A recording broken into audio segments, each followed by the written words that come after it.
Bonjour à toutes, bonjour à tous, bienvenue à votre podcast à cœur ouvert.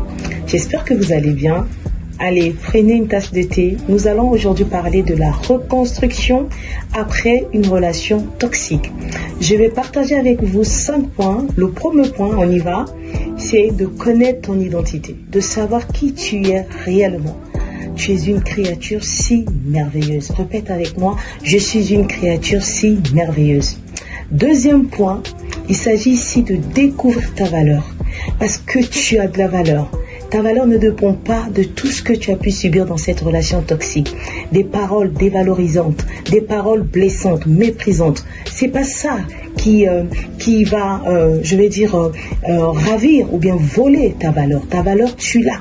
Dis avec moi, j'ai de la valeur. Peu importe ce que tu as vécu, peu importe ce que tu as subi, tu as toujours de la valeur. Troisième point, il faudra que tu arrives à pardonner à cette personne toxique. Cette personne qui t'a fait tant de mal. Cette personne qui, qui t'a détruit. Il faut que tu trouves la force en toi de pardonner cette personne. Pardonner cette personne, ça ne veut pas dire que tu lui rends service. Non, tu rends service à toi-même. Dis avec moi, je rends service à moi-même et je pardonne cette personne qui m'a tant blessé, qui m'a tant détruit. Ok? Et on va voir le quatrième point. Tu dois apprendre à te pardonner toi-même. Parce que plusieurs personnes qui ont qui ont vécu des relations toxiques se disent, ces personnes-là se disent souvent, c'est à cause de moi-même. Parce que j'avais quand même compris que cette personne est toxique. J'aurais dû faire confiance à cette voix intérieure.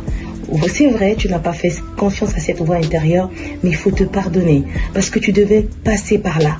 Parce que tous ces moments difficiles, toute cette relation toxique ne peut pas, cette relation ne peut pas ôter ta vie.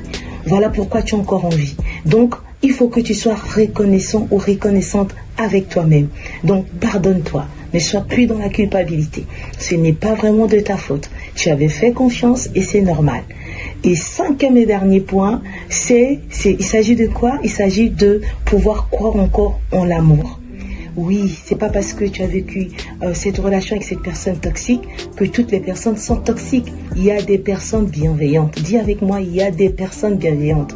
Il y a des hommes et des femmes sur terre qui savent aimer, qui savent donner de l'amour, qui savent protéger, qui savent chérir. Donc crois encore en l'amour, parce que c'est possible. Cette femme que je suis passée par là. Et aujourd'hui, je suis épanouie dans ma relation. Donc c'est possible pour toi aussi. Alors je vous dis à un autre épisode de podcast à cœur ouvert. À très bientôt. C'était votre conseillère conjugale, Nazen Kodia.